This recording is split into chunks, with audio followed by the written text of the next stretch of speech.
เป็นรายการพุทธานุภาพดำเนินรายการโดยพระธรรมกิติเมธีผู้ช่วยเจ้าวาดวัดราชาธิวาสวรวิหาร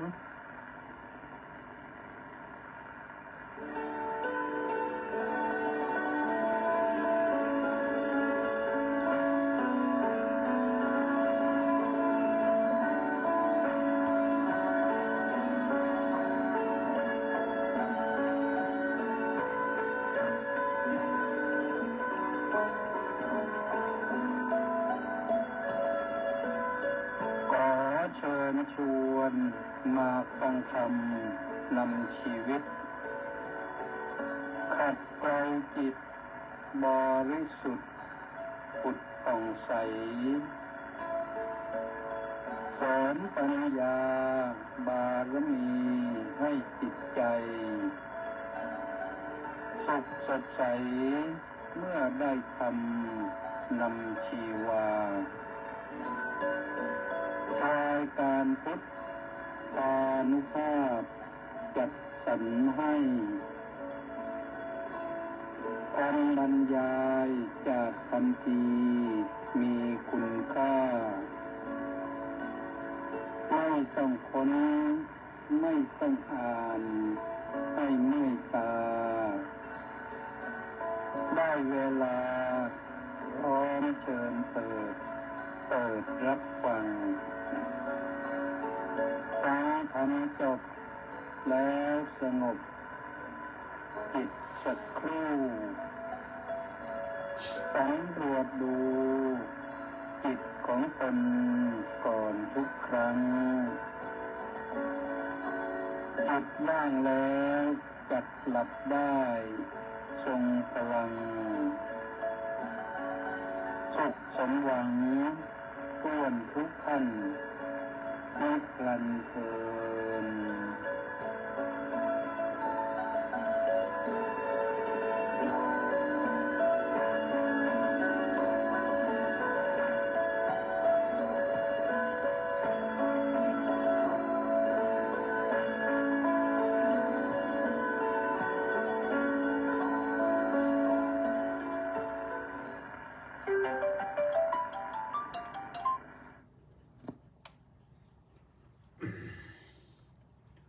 อะระหัง สัมมาสัมพุทโธภควาบุตถังภะคะวันตังอภิวาเทมิสวากขาโตภควตาธัมโมธัมมังนัมมัสสามิสุปฏิปันโนภควโตสาวกสังโฆสังฆังนามามิขอถวายความนอบน้อมแด่พระรัตนตรัยขอคารวะพระเถรานุเถระขอเจริญสุขเจริญพรท่านสาธุชนทุกท่าน เริ่มต้นรายการได้ชักชวนเชิญชวนท่านสาธุชนผู้ฟังเข้าเฝ้าพระพุทธเจ้าพระธรรมและพระสงฆ์นะทุกวันที่มีรายการพุทธานุภาพเราก็เข้าเฝ้าพระพุทธเจ้าพระธรรมและพระสงฆ์กันแล้วก็ขอให้ พระพุทธพระธรรมพระสงฆ์ติดอยู่ในใจตลอดค่ำคืนนี้จนไปถึงวันพรุ่งนี้ก็มาเข้าเฝ้ากันใหม่แต่ว่าพรุ่งนี้นี่เป็นวันพระนะพรุ่งนี้เป็นวันพระเป็นวันจันทร์วันพุธที่19กุมภาพันธ์พระพุทธศักราช2568ในวันนี้นะแรม7ค่ำเดือน3พรุ่งนี้ก็เป็นแรม8ค่ำเดือน3เหมือนกันก็อย่าลืมกันแล้วกันนะมีภาระธุระอะไรก็ เก็บไว้ก่อนไปวัดไปวาก่อนหรือทำบุญสุนทานก่อน ตามที่โอกาสจะอำนวย ตื่นเช้าขึ้นมาก็น้อมบูชาพระรัตนตรัยเหมือนที่ว่ามาแล้วตะกี้อรหังสัมมาสัมพุทโธภควาพุทธังภควันตังอภิวาเทมิกราบครั้งหนึ่งสวากขาโตภควตาธัมโมธัมมังนัมมัสสามิกราบครั้งหนึ่งสุปฏิปันโนภควโตสาวกสังโฆสังฆังนามามิกราบครั้งหนึ่งแล้วนั่งหลับตาสงบจิตสงบใจมีสติน้อมรำลึกนึกถึงพระคุณของพระรัตนตรัยก่อนที่จะออกจากบ้านจากเรือนถ้าเตรียมพร้อมจะใส่บาตรก็ใส่บาตรนะวันพระหรือเตรียมพร้อมจะจัดปิ่นโตไปวัดไปวาก็เตรียมได้เลยทั้งสองก็ได้พอพระเดินมาบิณฑบาตก็ใส่บาตรก่อนตักบาตรก่อนพอสายก็ไปวัดจะได้ไปเข้าเฝ้าพระพุทธเจ้าพระธรรมพระสงฆ์ร่วมกับหมู่คณะอีกรอบหนึ่งทำวัดเช้าต่อจากนั้นก็จะเป็นเรื่องของการอาราธนาศีลพร้อมๆกันแล้วก็รับศีลอุโบสถละโยมรับศีลอุโบสถละดีรับมากก็ได้บุญมากแต่รับแล้วต้องปฏิบัติด้วยนะจากนั้นก็ฟังธรรมพระคุณเจ้าก็จะได้แสดงพระธรรมเทศนาให้ฟังสักกันหนึ่งจบแล้วท่านก็จะลงมาเข้าที่เตรียมพร้อมฉันแต่ว่าฉันโยมก็ หลายแห่งนะทำเหมือนกันคือตั้งนะโมกล่าวคำถวายสังฆทานถวายสังฆทานเสร็จพระจะรับวัดสาธุแล้วก็ประเคนประเคนเสร็จก็ท่านจะอนุโมทนาสาธุการยถาวาริวหาเราก็เตรียมน้ำไว้สำหรับกรวดน้ำขวนขวายไว้ก่อนโยมขวนขวายไว้ก่อนเรื่องกรวดน้ำหลายท่านก็บอกว่าโอ้ยกรวดในใจก็ได้แต่ถ้ามีน้ำมันดีกว่า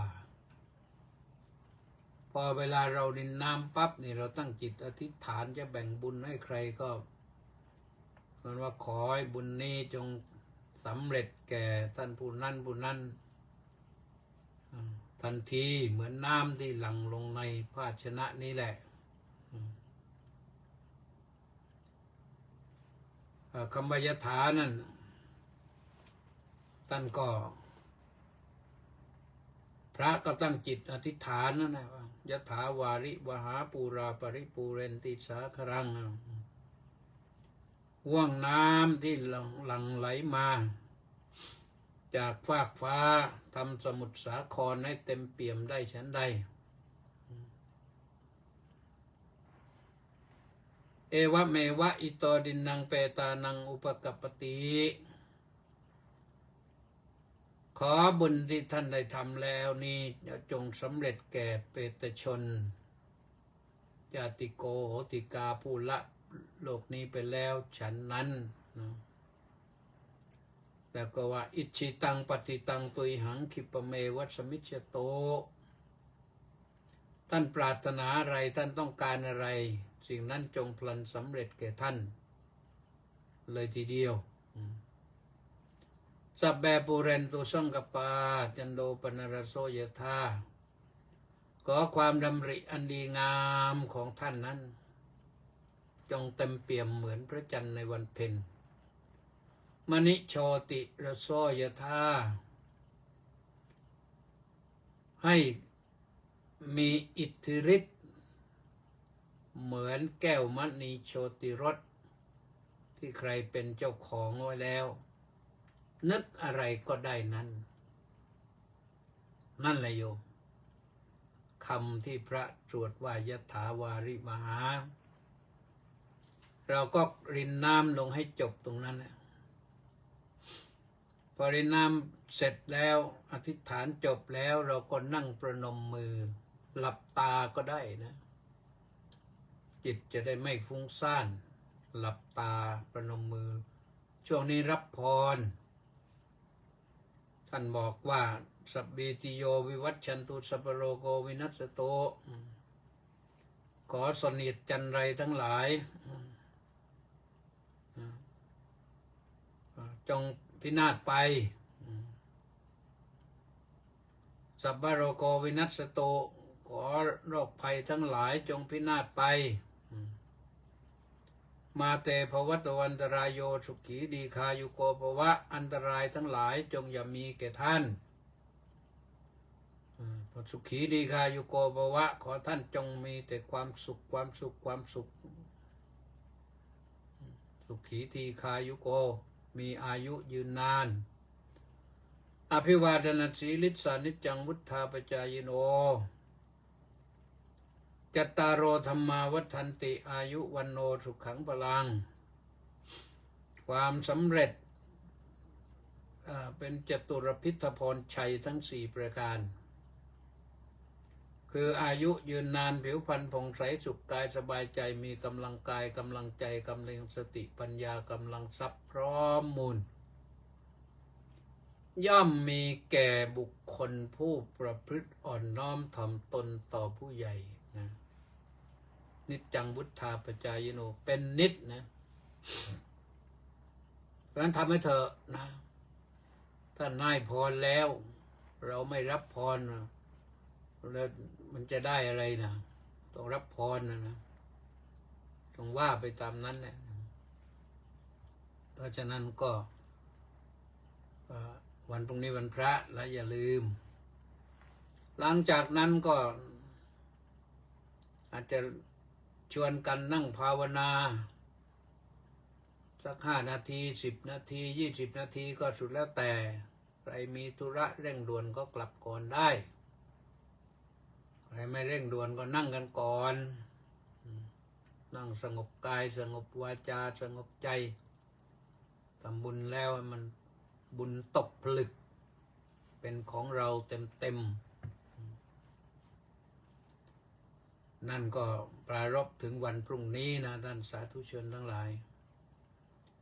ซึ่งขณะนี้ท่านกำลังรับฟังรายการพุทธานุภาพนะกับพระธรรมกิตติเมธีออกอากาศทางสถานีวิทยุกองพลที่1รักษาพระองค์คลื่น AM 1,350 กิโลเฮิรตซ์วิทยุเสียงธรรมจากชาวพุทธวัดนาไทยนเรศนครปฐม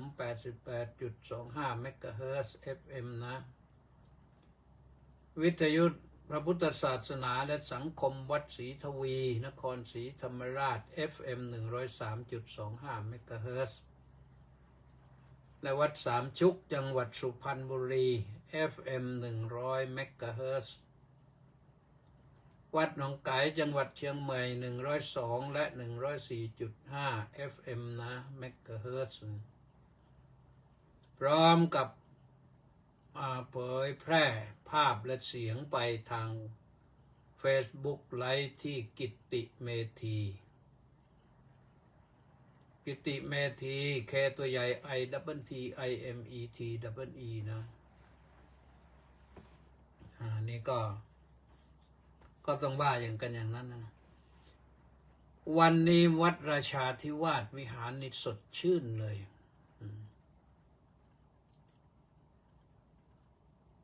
ฝนตกอย่างหนักตั้งแต่บ่ายโมงไปถึงบ่าย3 โมง2 ชั่วโมงเต็ม หน้ากุฏินี่ครึ่งแข้งเลย แต่ว่าพอเลยบ่าย3 โมงไปสัก5 นาทีก็แห้งหมดน้ำไหลลงคูระบายน้ำเรียบร้อยช่วงเย็นก็ยังไปทำวัดเท้าแห้งเลยสบายตอนนี้ลานินญามาแล้วลานินญาเอลนินโยนี่ไปแล้วเหลือลานินญาตอนนี้พอฝนตกมาก็ไอ้ PM 2.5มันก็หายไปนะมันอยู่ไม่ได้มันแพ้ฝน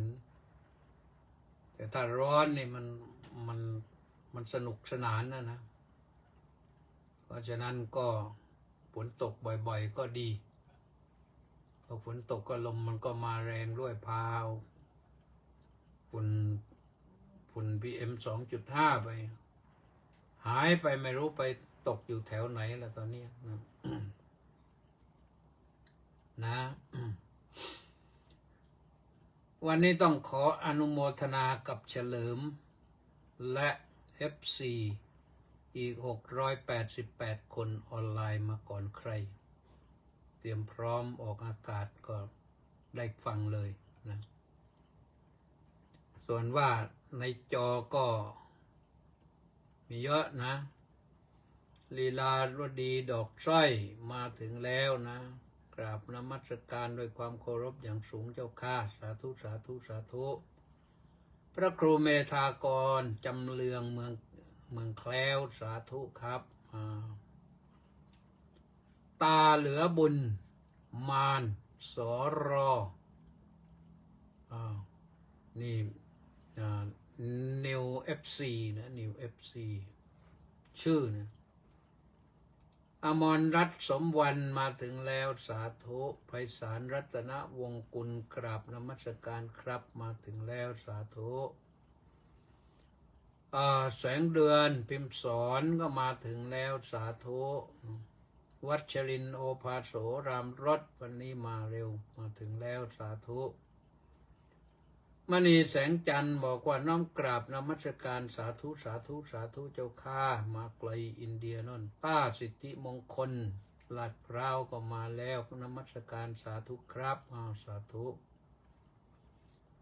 ธนวัฒน์ศรีสิริวัฒน์ก็บอกว่าสาธุน้อมกราบนมัสการครับท่านผู้ช่วยศาสตราจารย์ดร.ธนวัฒน์นะสาธุนะ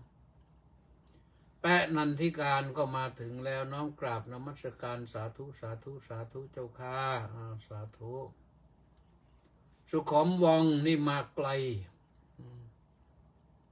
เวอร์จิเนียอเมริกานนน้อมกราบนมัสการพระเดชพระคุณเป็นอย่างสูงครับผมสาธุนี่ไม่รู้ได้กรีนการ์ดแล้วยังนี่ลุงทรัมป์ก็ตามล่าอยู่นะ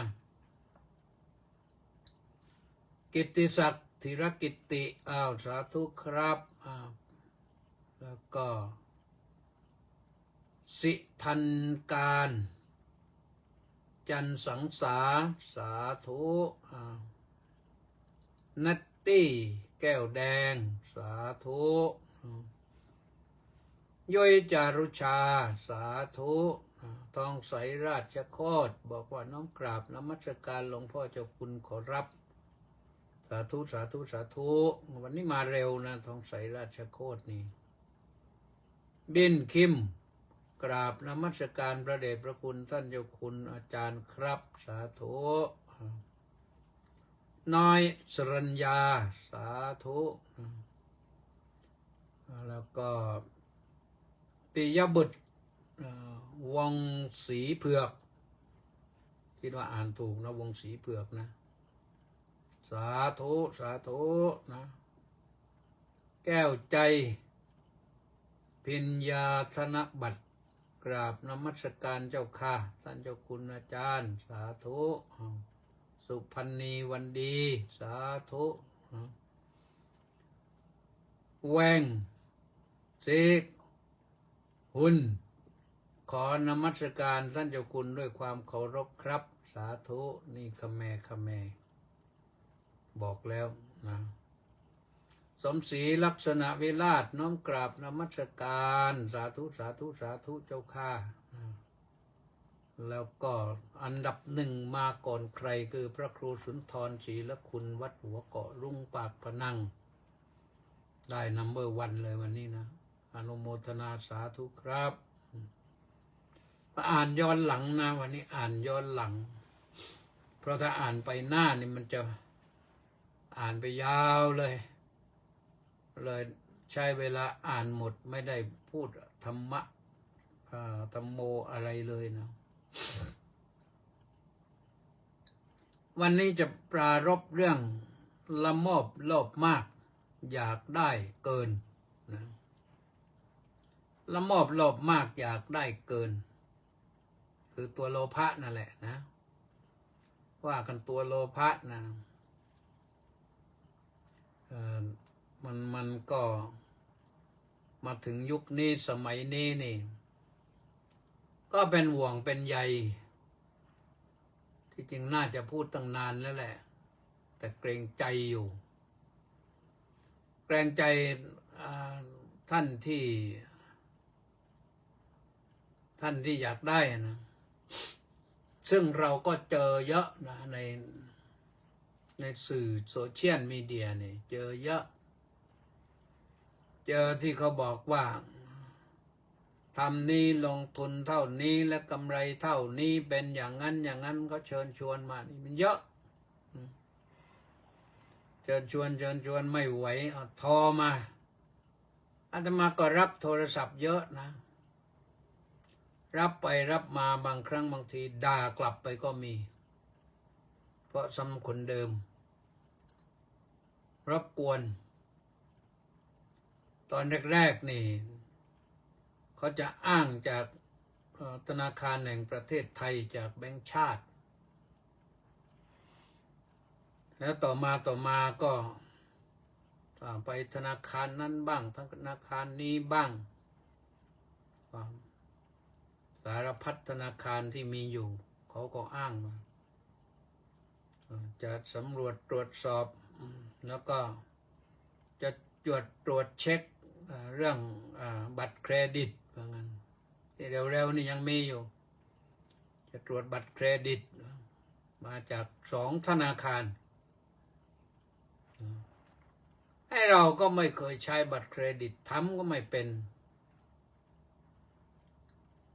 ก็เลยด่ากลับไปเลยว่ามันขี้โกงแน่ๆอย่างนั้นนะเราไม่ได้กินก็เลยจัดการไปตอนนี้เงียบแล้วโยมท่านรองนายกภูมิธรรมท่านเอาจริงตอนนี้เงียบไปเยอะเลยไม่มีหลายวันแล้ว3-4 วันแล้วทางสายโทรศัพท์หรือว่าทางอะไรต่างๆเนี่ยไม่มีแล้วแต่คนอื่นยังอาจจะมีเพราะได้ข่าวยังมีคนโดนอยู่เรื่อยเขาว่าอย่างนั้นเขาว่าอย่างนี้มันทำให้สงสัยอย่างหนึ่งว่าบางครั้งบางทีคนที่มีเงินมากๆนี่ทำไมหลวมตัวได้ง่ายจังฉลาดหาเงินแต่ไม่ฉลาดในการเก็บเงินมันเพราะอะไรยิ่งถ้าพอเขาพูดถึงว่าอ้างเป็นตำรวจอย่างนั้นอย่างนี้ตั้งๆนี่ก็คือเขาอ้างแหละมันปลอมทั้งนั้นที่เขาจับได้แล้วก็เห็นชัดแล้วมันเป็นปลอมนะไม่รู้ได้ติดตามกันบ้างหรือเปล่าเป็นตำรวจปลอมเป็นนายร้อยนั่นนายร้อยนี่เป็นผู้กองนั่นผู้กองนี่ทำไปทำมาหลอกให้เราลงทะเบียนทำนั่นทำนี่ไปได้หลักฐานของเราไปเรื่องทำไปทำมาเราก็ต้องเสียตังค์เสียเงินเพราะอะไรถึงให้เขาไปสำรวจตรวจสอบดูมันก็ทำให้สงสัยอย่างหนึ่งว่าคนที่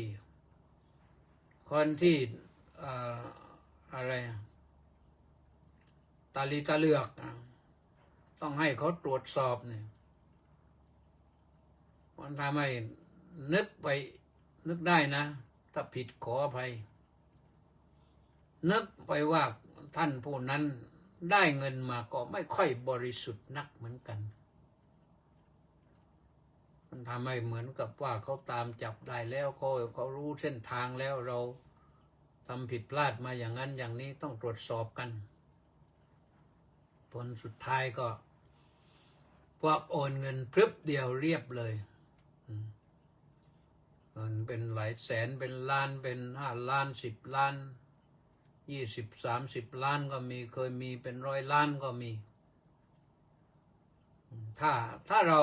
ได้มาด้วยความบริสุทธิ์แล้วเราจะไปห่วงอะไรจะเป็นอะไรก็เป็นกันสิตอนนี้จะให้เขารู้ทำไมเรามีเงินได้มาด้วยความบริสุทธิ์นี่อันนั้นพวกหลอกโกงเลยถ้ามีอีกพวกหนึ่งที่ชักชวนลงทุนนี่ก็เยอะมากเลยชักชวนลงทุนแล้วบอกว่ามีกำไรงามลงทุนเท่านั้นจะได้เท่านั้นจะได้เท่านั้นเอาระยะเวลาเท่านั้นจะได้เท่านั้นลองไปกี่ครั้งกี่เดือนกี่ปีเป็นปีแล้วก็ยังไม่ได้คืนบางท่านบางคนน่ะก็หลอกไปทีละไม่มากหรอก100 200 300แต่ทำไปเป็นอาจินคนที่โอนให้ก็เพราะละโมบโลภมากว่าเราจะเขาบอกว่าจะต้องได้เท่านั้นกี่เปอร์เซ็นต์ให้ไป100ได้เป็นพันได้เป็นหมื่นอย่างเนี้ยหลอกขายให้มาขายสินค้าอันนี้ก็เจอกันมาเยอะแล้วส่วนหนึ่งก็ที่เขาเข้าไปทลายบริษัทกันแล้วแต่ที่ยังตามจับไม่ได้นี่เขาขายออนไลน์อย่างเนี้ยไม่มีใครยังตามจับไม่ได้คนที่ถูกหลอกก็ไม่กล้าแจ้งความกลัวที่เงินที่จ่ายไปแล้วนี่ที่จ่ายให้เขาไปแล้วนี่มันจะสูญหายก็เลยไม่กล้าพอไม่กล้าเขาก็เรียกเก็บอีกจะถ้าไม่ให้ก็เดี๋ยวก็ไม่ได้เงินลงไปแล้วก็บอกว่าจะได้300,000 400,000 500,000เป็นล้านส่งมาเป็นปี2 ปี3 ปีแล้วถ้ามันหายไปตอนนั้นก็เสียดายมากๆเลยผลสุดท้ายก็โดนหลอกจนได้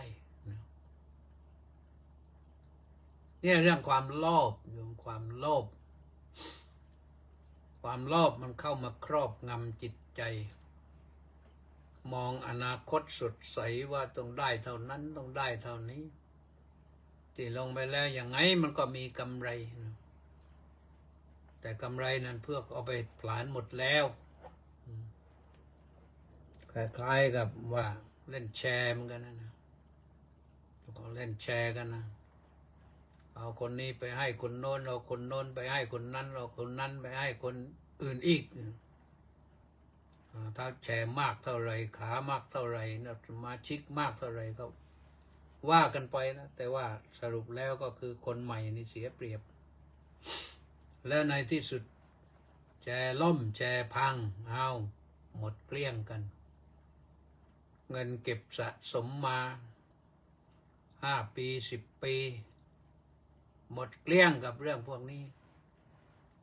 ทุนก็หายกำไรก็หดที่เขาบอกว่าจะได้เท่านั้นเท่านี้หมดเกลี้ยงหรือไม่ดีก็หัวหน้าแก๊งก็หนีไม่รู้ไปไหนก็บางครั้งบางทีเขาก็ทำโปรไฟล์ปลอมมาเนี่ยอย่างเนี้ยหน้าตาอย่างนี้เป็นอย่างนี้ถามว่าจริงๆไม่เคยรู้จักเลย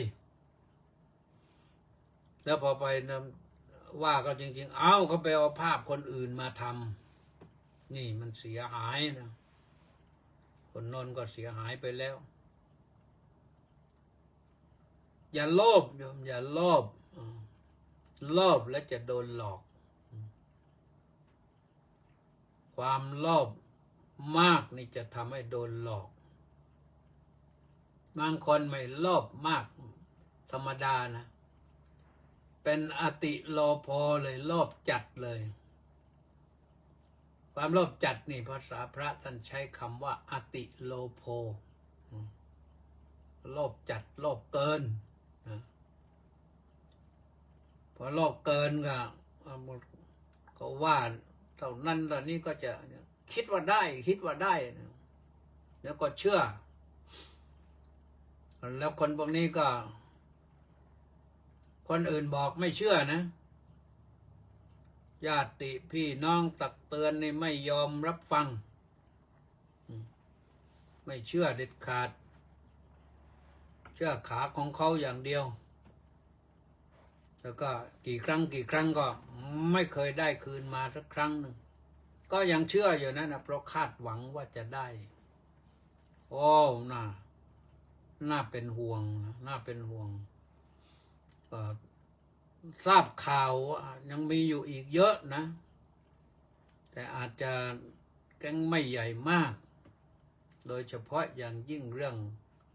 ค้าขายออนไลน์นี่ที่จริงแล้วเรื่องออนไลน์นี่มันเป็นเรื่องที่ดีนะไม่ว่า Facebook ไม่ว่า LINE ไม่ว่า Instagram ไม่ว่า TikTok ไม่ว่าอะไรที่เขาทำมาเพื่ออำนวยประโยชน์และความสุขแก่ผู้ใช้แต่มิจฉาชีพคือคนพาลเนี่ยเขาเอาไปทำมาหากินเพื่อหลอกคนหลอกแล้วมันได้เสียด้วยนี่คือปัญหาหลอกแล้วประสบความสำเร็จแล้วดูว่าที่จับได้เนี่ยคนพวกนี้เขาไม่ค่อยจะโศกไม่ค่อยจะเศร้าจับได้จับไปเขาไม่ทุกข์ไม่ร้อนอะไรไม่เหมือนกับคนที่ไปป่ายโน่นป่ายนี่ยืมนั่นยืมนี่ตัวเองหมดแล้วไม่พอก็ต้องไปยืมคนอื่นมากบ้างน้อยบ้างเพราะกลัวว่าจะ จะขาดสิทธิ์จะขาดจ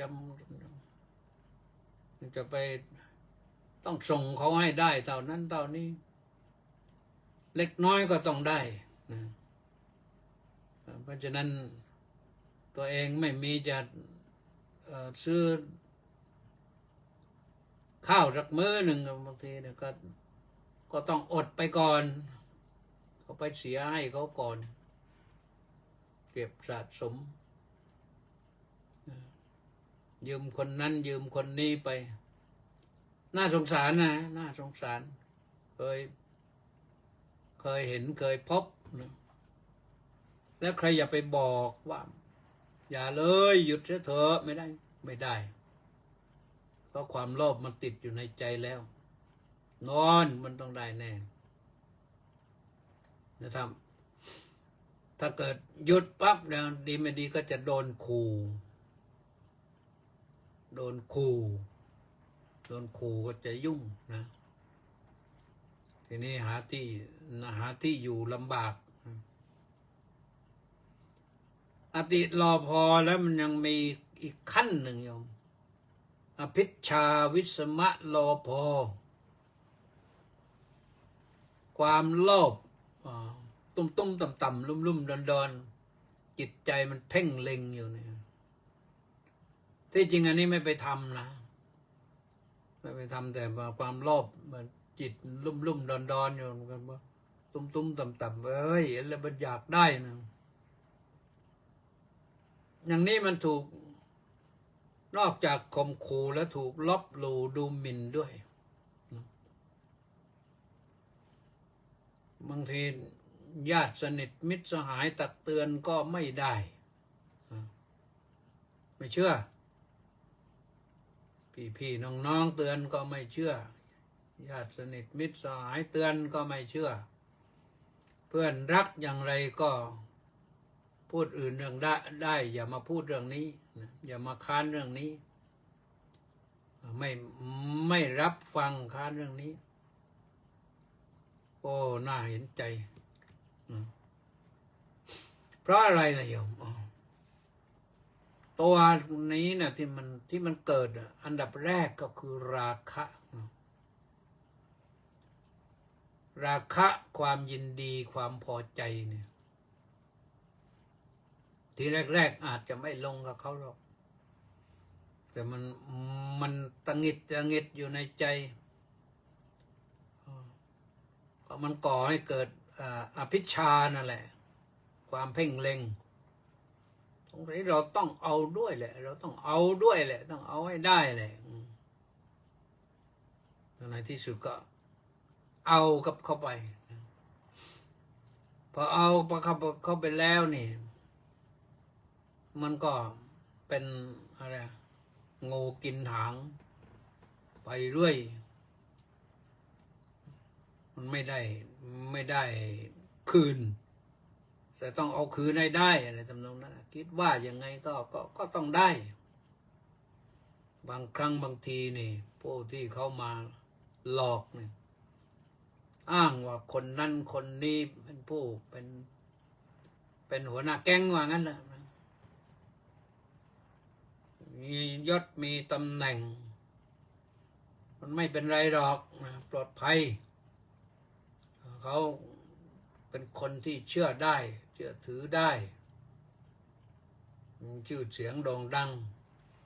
ซึ่งเอาจริงๆแล้วก็ไม่รู้ว่าเป็นเพียงแค่เขาอ้างไปเท่านั้นหรือว่าเป็นเรื่องจริงเราก็ไม่รู้เหมือนกันแหละแต่รู้แน่ๆก็คือถ้าของเราสูญหายไปแล้วไม่ได้คืนมานานๆเนี่ยมันน่าชงนสนเท่ต้องหยุดแล้วนะแต่ว่าแค่เพียงราคะมันไม่พอเพียงอภิชาวิสมะโลภมันไม่พอมันก่อให้เกิดตัณหาอย่างตัณหาที่อยากมีอยากเป็นตัณหาความทะยานอยากตัวนี้แหละตัวพาให้เราประสบทุกข์ต้องใส่ก็ไปเรื่อยป้อนก็ไปเรื่อยป้อนก็ไปเรื่อยมันไม่อิ่มสักทีเนี่ยป้อนไปป้อนไปทุนก็หายกำไรก็หดเหลือแต่เราผู้เดียวเดินท้องก็แห้งกระเป๋าก็แห้งคนที่เคยเป็นมิตรอาจจะเลิกคบก็ได้เราคบไปก็ถอนไม่ขึ้นประเภทถอนไม่ขึ้นก็เลยเอาปล่อยตามเวรตามกรรมของสัตว์ว่างั้นเถอะแต่คนที่ปล่อยให้ไปถึงขั้นตัณหาแล้วความทะยานอยากแล้วนี่มันตัณหาก็ตาหันนะตาร้อนหูร้อนนี่ไม่ดีจะไปทำทุจริตผิดกฎหมายเข้าไปอีกนะอาจจะไป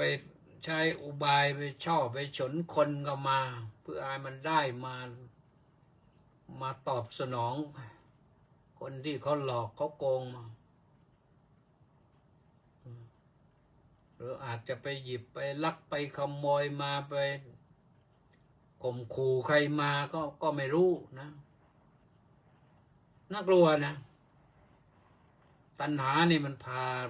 าให้คนเสียหายเยอะแล้วเสียเพราะตัณหาไม่ใช่ว่าตัณหาคือความทะยานอยากในเรื่องกามารมณ์อย่างเดียวนะตัณหาเป็นกามตัณหานั่นก็คืออยากได้ในเรื่องของกามอยากมีเพศสัมพันธ์อย่างอะไรต่างๆนั่นภาวะตัณหานี่อยากมีอยากเป็นอยากเป็นคนร่ำรวยอยากมีเงินมีทองเยอะ เอาหน้าได้สักทีแล้วก็สบายเลยแหละนะจะมีเงินแสนเงินล้านแล้วสบายเลยแหละนะคาดหวังว่าอย่างนั้นน้ำลายสอแต่ทำไปทำมาก่อนจะสอเนี่ยมันแห้งอยู่นั่นแหละน้ำลายแห้งคอแห้งแล้วในที่สุดที่คิดว่าจะน้ำลายสอมันก็ไม่สอออกมาทำเอาน่าสงสารนะคนเรานี่น่าสงสารที่โดนไปอย่างเนี้ยนะพอได้ไปอย่างนั้นถึงตัณหาแล้วก็เที่ยวขวนขวายพยายามจะทำนะสิ่งที่มันไม่ถูกต้องนะไม่ถูกต้องตามกฎหมายไม่ถูกต้องตามศีลธรรมตนเองที่เคยเป็นคนมีศีลมีธรรมเคยมีเกียรติยศมีชื่อเสียงเป็นข้าราชการบ้างเป็นพ่อค้าบ้างเป็นนักธุรกิจบ้างก็โดนหลอกเข้าไปอย่างนี้แล้วโอ้ยมันไม่รู้จะว่าอย่างไรนะมันจำไม่ได้มันจำไม่ได้ก็ต้องดิ้นเรื่อยกระสับกระส่ายผลสุดท้ายก็จะตัดสินใจทำร้ายตัวเองหรือไม่ก็ไปทำร้ายคนอื่นเพราะความผิดหวังไม่ได้อย่างที่นั่นผลสุดท้ายก็ต้องจัดการอย่างใดอย่างหนึ่งให้มันสำเร็จลงไปผลสุดท้ายก็ทำผิดกฎหมายแล้วก็ผิดศีลธรรมด้วยสร้างบาปสร้างเวรสร้างกรรมขึ้นมายุ่งอีกถ้าไม่ถึงขนาดนั้นก็มีอีกตัวหนึ่งที่ทำให้มันเกิดขึ้นก็คือความอิจฉาผู้อื่นเห็นคนอื่นได้ก็อิจฉาเห็นคนอื่นได้ก็อิจฉาก็พยายามที่จะทำให้เหมือนเขาแต่มันไม่เหมือนเขาก็ไม่รู้จะว่ายังไงเราก็คือเรานี่แหละจะไปเป็นเหมือนเขามันก็ไม่ได้นะท่านสาธุชนทั้งหลายเรื่องนี้ความจริงแล้วน่าจะคลี่คลายลงไปเพราะว่าตอนนี้รัฐบาลเอาจริงปราบแก๊งคอนเซนเตอร์เอาจริงแล้วก็รู้สึกว่าต้องประสานมือกัน3 ชาตินั่นนี่จากที่หลอกแต่คนไทยไปเนี่ยประสานมือจีนประสานมือพม่าแล้วนี่แต่ก็ยังมีนะยังมีอยู่โดยเฉพาะอย่างยิ่งในส่วนที่ค้าขายนี่ยังมีอยู่หลอกให้ลงทุนเอากันให้หมดแต่นะเอากันให้หมดอย่าให้เหลือแต่ว่าทำไปแล้วนี่มันไอ้สิ่งเหล่านั้นมันก็ไม่ได้เหลืออยู่ในประเทศไทยนี่ปัญหาก็คือเงินมันก็ทะลักออกนอกประเทศไปทำให้บ้านเมืองลำบากนะถ้าเงินอยู่เป็นกองอยู่หลายๆกองใหญ่ๆนี่มันมีส่วนที่จะได้นำไปพัฒนาชาติบ้านเมืองบ้างตัวเราเองก็พัฒนาตัวเองให้มันยกระดับจิตใจยกระดับฐานะของตัวเองขึ้นมาได้ผลสุดท้ายมันกลายเป็นเรื่องความตกต่ำในที่สุดก็มานั่งซึมเศร้าอยู่แค่ซึมเศร้าไม่ว่าแล้วยังพอแก้ไขได้แต่มันก็มีมาหลายคนแล้วนี่ที่รู้สึกว่ายิ่งกว่าซึมเศร้าก็คือ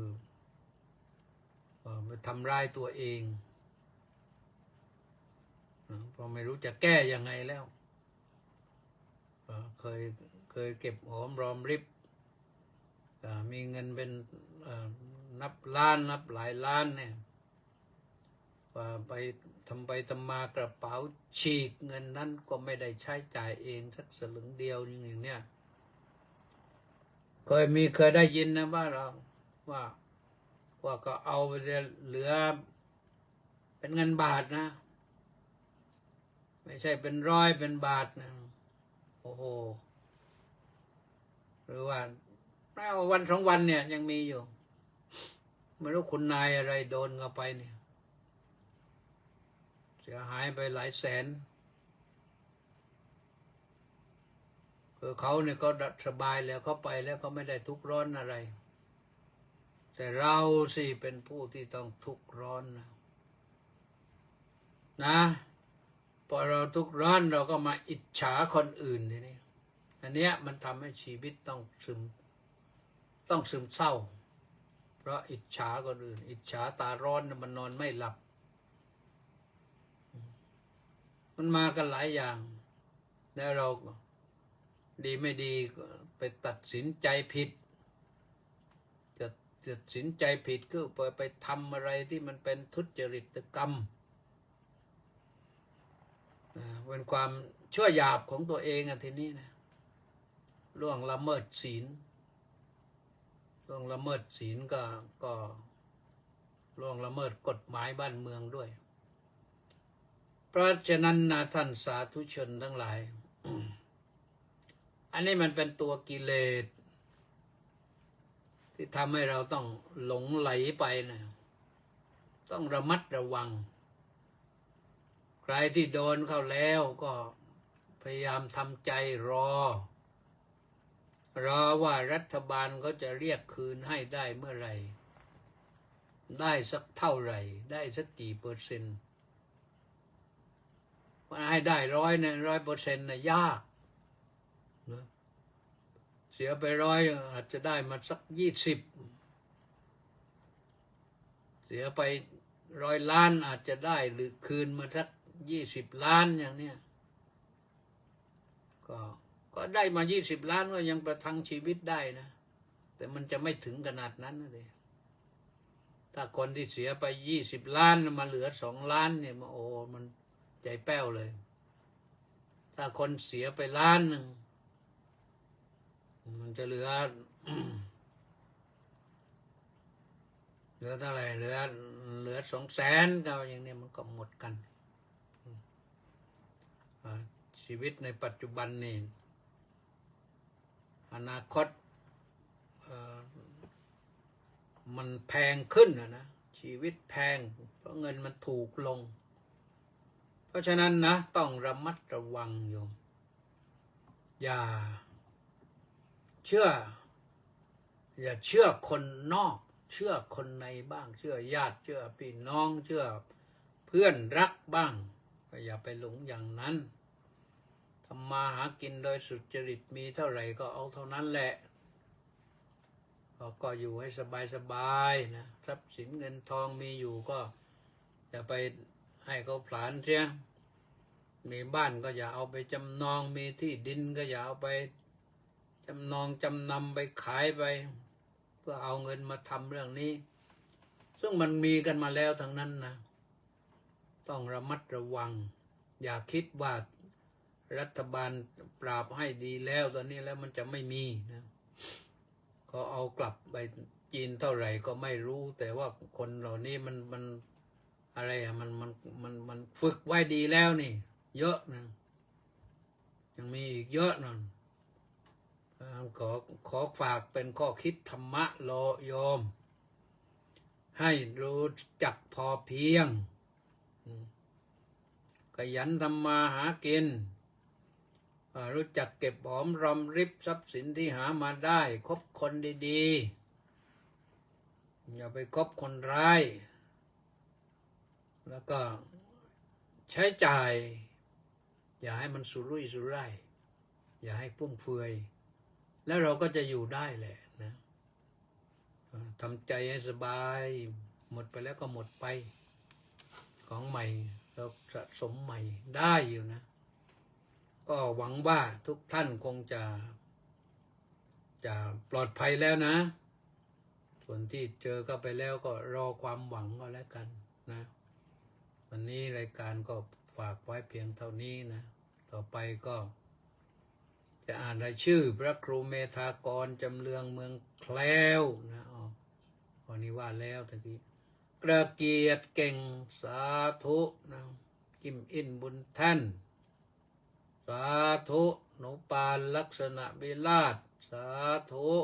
นี่บอกว่าน้องกราบนมัสการสาธุสาธุสาธุเจ้าค่ะกิมอินก็บอกว่ากราบนมัสการเจ้าค่ะสาธุสาธุสาธุสาธุเจ้าค่ะสาธุอนัญญามาหน่อยสาธุนะว่าไงบ้างยังสริดพงษ์แทสะบำรุงอันนี้ก็ต้องมีนะสาธุครับพระอาจารย์ว่างั้นสาธุพระวิริธพรเอกวัฒโกสาธุครับประจักษ์วัฒนานุสิทธิ์สาธุนิจยาวงพลสุขสาธุสาธุสาธุค่ะสาธุหลวงพี่อเจ้าอธิการมานชัยทิตมโนสาธุวีรวิทย์รักขังทองกราบนมัสการพระคุณเจ้าสาธุสาธุสาธุสาธุพระมหาดำรงทุดงรอบโลกยังติดตามฟังนี่ไม่ได้หลับได้นอนนะเมื่อวานท่านก็มาฉันเพลที่นี่สาธุเกษราพรหมมาศสวนผักตลิ่งชันสาธุคุณเกศรแย้มสาธุเกษราบอกว่าขอกราบด้วยความเคารพเจ้าค่ะท่านสาธุมัคโคนาโมเมสาธุจันทภาดีรัศมีบอกว่าสาธุสาธุสาธุค่ะสาธุส่วนมัคโคนานั้นบอกว่ากราบนมัสการสาธุเจ้าค่ะฟังชัดเจนดีนะไม่มีคอมเมนต์วันนี้อัชรามรานามะท่านมหาแซมยุทธนันท์สาธุขวัญตาพอบำรุงกราบนมัสการพระคุณเจ้าด้วยความเคารพอย่างสูงเจ้าค่ะสาธุวรวิทย์สุขแก้วสาธุรุ่งทิวาพระนอนนิวสาธุค่ะพระนอนนิวเลยก็มีหมดตอนนี้นะพระนอนนิวพระนอนนิวนี่นอนนิวอะไรล่ะพระนอนองค์ใหม่เหรอบอกว่าสาธุค่ะก็ไม่รู้เป็นไงบ้างโยมวันนี้พูดไปก็เป็นห่วงเป็นใยนะแล้วก็ธรรมะนี่พระพุทธเจ้าก็สอนไว้แล้วตักเตือนกันไว้แล้วเคยพูดแล้วหลายเรื่องนี้แต่พูดไม่เน้นเหมือนบางนี้ในวันนี้ค่อนข้างจะเน้นนะก็ขอให้ทุกท่านปลอดภัยนะปลอดภัยจากการถูกหลอกโดยโซเชียลหลอกทางไหนก็แล้วแต่อย่าให้ถูกหลอกนะก็อนุโมทนาสาธุนะมีอะไรเบาทะละสากยะอ่านออกสากยะตัวหนึ่งน่าจะใช่นะภาษาสันสกฤตมาอนุโมทนาสาธุนะเอาละวันนี้หมดเวลาแล้วต้องขอเจริญพรลาเท่านี้ขอความสุขสวัสดีจงมีแด่ทุกท่านพบกันใหม่วันพรุ่งนี้สวัสดี